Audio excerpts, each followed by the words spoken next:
Salut tout le monde, très urgent. Voici les plus bonnes nouvelles de l'année depuis la France. Aujourd'hui, mercredi 4 décembre 2024, motion de censure en téléchargement contre le gouvernement du président son Excellence Emmanuel Macron de la République française. On parle de la destitution du président Emmanuel Macron. Voilà des choses. Aujourd'hui, je vais vous montrer qu'est-ce qui s'est passé. Je vais tout vous montrer tout de suite. Il y a une question que je vais poser, après je vais répondre. Est-ce que l'arrivée au pouvoir de son Excellence, le président Emmanuel Macron, a été favorable envers les Africains ou pas? Je vais vous donner la réponse claire comme l'eau de roche. Donc, voilà. Écoutons. Voilà. Écoutons d'abord, on a montré ça ici. Une seule aboutie. Voilà. Qu'est-ce que la motion de censure? Cette procédure, qu'est-ce que la motion de censure? Cette procédure qui pourrait faire tomber le gouvernement Barnier. Ce lundi de décembre, 2 motions de censure ont été déposées, l'une par la gauche et l'autre par le Rassemblement national, après que le gouvernement de Michel Barnier a utilisé le 49.3 pour faire passer le budget de la sécurité sociale. Sur le fondement de l'article 49, alinéa 3 de la Constitution, j'engage la responsabilité du gouvernement, de mon gouvernement, sur l'ensemble du projet de loi de financement de la sécurité sociale. Quand le Premier ministre décide de recourir à l'article 49.3 de la Constitution, la discussion du texte de loi est suspendue. Il est considéré comme adopté, sauf si une motion de censure est déposée dans les 24 heures suivantes. Mais une motion de censure dans le cadre de l'article 49.3, en quoi ça consiste? Cette procédure est aussi appelée motion de censure provoquée. Elle résulte de la décision du Premier ministre d'engager la responsabilité du gouvernement devant l'Assemblée nationale sur le vote d'un texte de loi. Ici, Michel Barnier offre 2 options aux députés. Soit ils ne font rien et le texte est adopté sans vote, soit ils déposent une motion de censure pour s'opposer au texte. La motion va alors être discutée et proposée au vote. Si elle est rejetée, le texte est considéré comme adopté. Mais si la motion de censure est adoptée, le texte est rejeté et le gouvernement est renversé. Pour qu'une motion de censure passe, elle doit être adoptée à la majorité des députés, soit 289 voix. Sous la Ve République, sur les 130 motions de censure déposées, une seule a abouti, en 1962, contre le gouvernement de Georges Pompidou. En l'état actuel, aucun groupe parlementaire ou alliance ne dispose de cette majorité. Mais le Rassemblement national a annoncé qu'il voterait la motion de censure proposée par la gauche, ce qui pourrait entraîner la fin du gouvernement Barnier 3 mois après sa nomination. Donc vous avez vu maintenant, Donc, ça veut dire que ça chauffe en France. Et puis, il y a des gens qui demandent aussi la destitution du président Emmanuel Macron. Il y a eu aussi des marches. Parce que Emmanuel Macron veut envoyer les militaires français en Ukraine. Il y a eu des marches contre lui sur ça. Donc, je vais vous montrer ce côté-là ici. Attendez une seconde là. Vient de dégainer le 40. Et bien voilà, Michel Barnier vient de dégainer le 49.3 pour faire passer en force son budget ultra-austéritaire pour notre sécurité sociale. Du coup, nous avons bien sûr déposé une motion de censure. Elle devrait être votée mercredi. Et nous allons donc faire tomber enfin ce gouvernement. Je dis enfin parce qu'on sait depuis le début que ce gouvernement est totalement illégitime. Rappelez-vous, c'est Emmanuel Macron, après sa dissolution catastrophique, qui avait décidé, au lieu de nommer Lucie Castet, candidate du nouveau Front populaire au poste de Premier ministre, comme l'aurait voulu le simple respect du résultat des élections, eh bien, lui, il avait décidé donc de nommer monsieur Michel Barnier, issu de la plus petite formation de l'Assemblée nationale, n'importe quoi. Eh bien, ça n'aura pas tenu bien longtemps. Nous allons donc le faire tomber, malgré ses compromissions avec l'extrême droite. Il n'a pas réussi à avoir une majorité dans cet hémicycle. Souvenez-vous, c'était pourtant l'argument qui nous était renvoyé pour justifier la non-nomination de Lucie Castet, c'était de dire qu'on n'arriverait pas à échapper à la censure. Eh bien, Michel Barnier n'échappe pas non plus à la censure.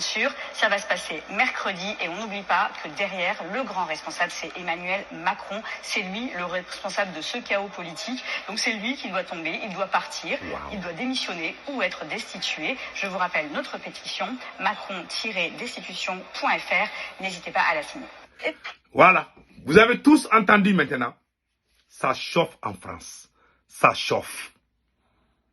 C'est mercredi quand même. Quelque chose va arriver en France.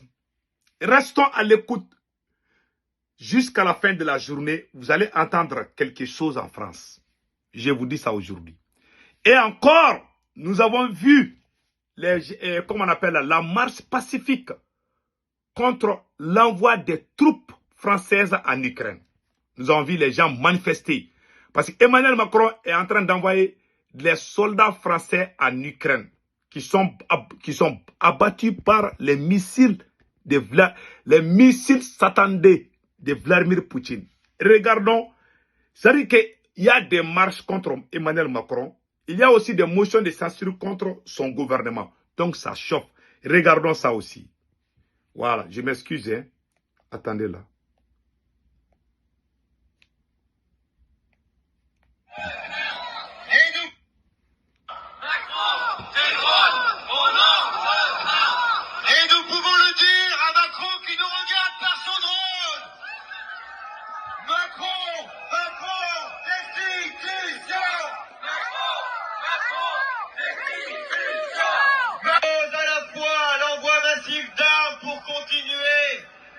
Avoir cette guerre meurtrière sur le sol ukrainien et derrière prendre notre argent pour ensuite tout reconstruire.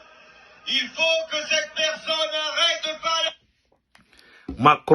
Macron, destitution. C'est ça qu'ils ont dit. Hein. Ça veut dire qu'ils demandent la destitution d'Emmanuel Macron. Maintenant, Emmanuel Macron a juré qu'il ne va pas démissionner. Même si on demande sa destitution, il a dit ça ici. Hein. Je vais vous montrer ça aussi. Donc, vraiment, aujourd'hui, je pense que ça chauffe chez Macron. Ça chauffe chez Macron. Il a tout dit. Hein. Macron a juré qu'il ne va pas démissionner. Emmanuel Macron prévient qu'il ne démissionnera jamais. La crise s'intensifie et une motion de censure contre le gouvernement de Michel Barnier se profile avec un vote qui pourrait avoir lieu dès cette semaine. Si cette motion est adoptée, 62% des Français se disent favorables à la démission du président Emmanuel Macron. Selon un sondage récent, malgré un sondage récent, des critiques croissantes et les appels à une élection présidentielle anticipée en cas de censure, Emmanuel Macron a clairement affirmé qu'il ne démissionnerait pas, même si son gouvernement venait à être censuré.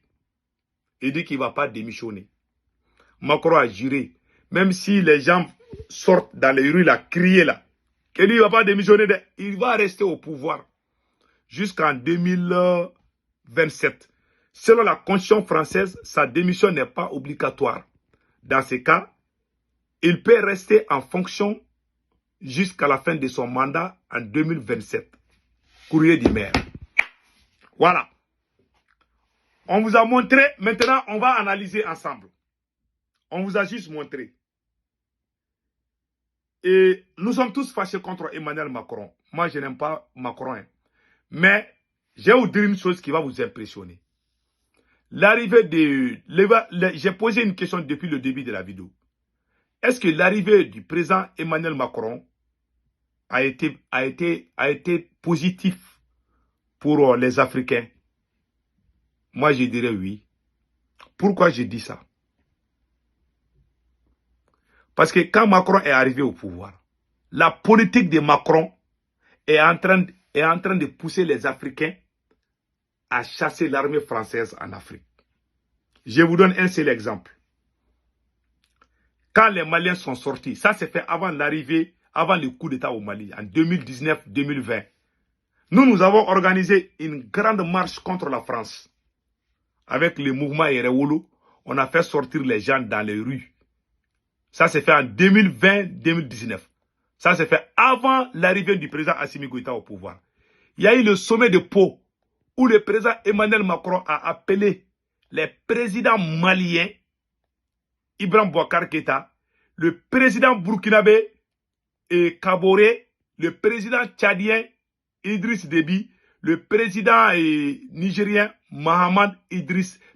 Issoufou Mahamadou et le président mauritanien. Les 5 présidents de G5 Sahel ont été invités au sommet de Pau en France. La France, en ce moment, tous les services de renseignement étaient présents en France, sauf celui du Mali, si je ne me trompe pas.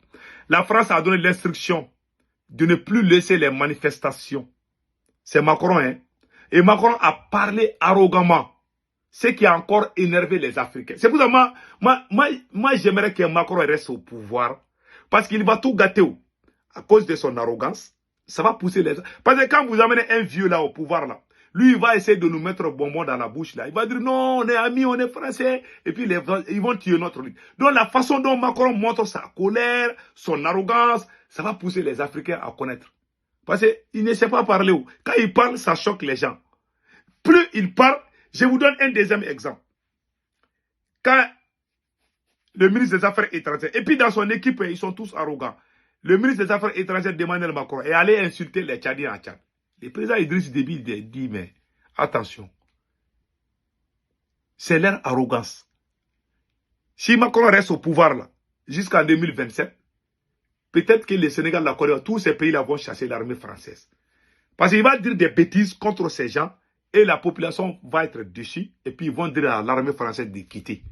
C'est ça qu'il a fait avec les Maliens. Macron parle très mal. Et c'est bien, j'adore ça. Parce que quand nous, on sortait, nous, on a commencé à sortir contre la France. Ça vaut des années. Depuis que la France est venue au Sahel, là, nous avons organisé tellement de marches. Jusqu'à ce que nos pieds là nous faisaient mal. On marchait, on criait, les gens nous prenaient comme des fous. Mais quand Macron est venu au pouvoir, quand il a vu les gens sortir, il était devenu fou. Il dit non, je ne veux plus les rassemblements. Je remercie le peuple du Burkina Faso. Il y a un petit là qui a utilisé la lance-pierre là pour faire tomber un drone français. Je me rappelle bien. Tout ça là, c'est des gestes qui ont poussé la France à faire des erreurs, les erreurs et les erreurs. Donc la politique de Macron favorise le départ de l'armée française en Afrique. Donc, je ne dis pas que Macron est bon, hein, mais sa politique pousse les Africains à détester l'armée française. Parce qu'il parle arrogamment. Plus Macron parle arrogamment, les gens sauront que la France est ingrate. Donc c'est une bonne politique. J'adore qu'il reste au pouvoir. C'est à cause de ça. Je ne dis pas que Macron est bon pour les Africains. Mais sa politique là, hein, ça pousse. Il y a des Africains qui pensent toujours que la France est l'ami de l'Afrique. Donc quand Macron va parler comme ça, là, les gens vont se rendre compte. Ah, donc ils sont comme ça. Donc on ne veut plus vos soldats chez nous. C'est comme ça que les Maliens ont ouvert les yeux. C'est l'arrivée de Macron. Et regardez, quand Macron est venu au pouvoir, on a chassé l'armée française au Mali. On a chassé l'armée française au Niger. On a chassé l'armée française au Burkina Faso. On est en train de chasser l'armée française au Tchad. Si Macron reste encore là, même le Sénégal va chasser l'armée française. Je vous dis ça aujourd'hui. Donc sa politique consiste, parce Macron il est arrogant quand il parle. Il ne respecte pas les gens. Nous les Africains, quelqu'un qui fait ça là, on ne se laisse pas faire. C'est dans notre, ça fait partie de notre culture. Voilà. On aime le respect. Il n'est pas respecté. Et regardez, quand Macron est devenu président, il est allé à Gao. Il n'est même pas allé à Bamako. Il est allé directement voir les troupes françaises. Ça s'est fait quand il a été élu président. Je pense en 2017 ou 2000 comme là. Macron est allé jusqu'à Gao. Il est allé à Gao sans passer par Bamako. Il est allé là-bas. Ça choquait les Maliens. Les Maliens disent, mais ces gars-là, ils se foutent de nous, quoi. Voilà, des choses comme ça ont poussé les gens à se révolter. C'est pour ça que j'adore, hein, quand Macron est là. Je veux que Macron reste au pouvoir pour qu'on continue à chasser l'armée française. Parce que si Macron quitte comme ça, là, et que les Français amènent un vieux, là, ces vieux-là, c'est des bandits, là. Il y a des vieux bandits. Ils vont venir, ils vont sourire avec nous. Non, on est amis. Comme ça, notre combat, là, ils vont tout mélanger, quoi. Et lui, il va sourire, il va faire comme s'il veut faire genre de... Moi, je ne veux pas ça. Je veux que celui qui est en France, qui continue, que Macron continue avec cette arrogance. Comme ça, les Africains vont les chasser un à un. J'adore ça, hein. J'adore quand il est comme ça. Comme parce que nous, ça vaut des années que nous sortons pour dire qu'à la France, les gens nous ont insultés, les gens nous ont traités de toutes les sauces. Mais aujourd'hui, les gens commencent à voir la réalité. Par exemple, quand Macron était en train de s'acharner contre le président du Niger, général Tchani, après le coup d'état contre Bazoum. Façon dont il met sa bouche dans les problèmes des gens là, ça va pousser les gens à détester même la France.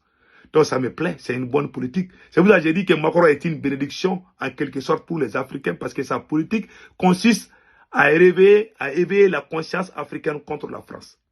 Voilà. Je n'aime pas Macron en personne, mais sa politique là, c'est bien parce que il parle arrogamment. Et regardez ce qu'il a dit contre le Niger. Il parle, c'est comme si c'est toi qui t'as mis au monde, quoi. Même ton maman ne te parle pas comme ça. Macron te parle, c'est comme si c'est lui, il parle, c'est comme s'il il est à la place de Dieu.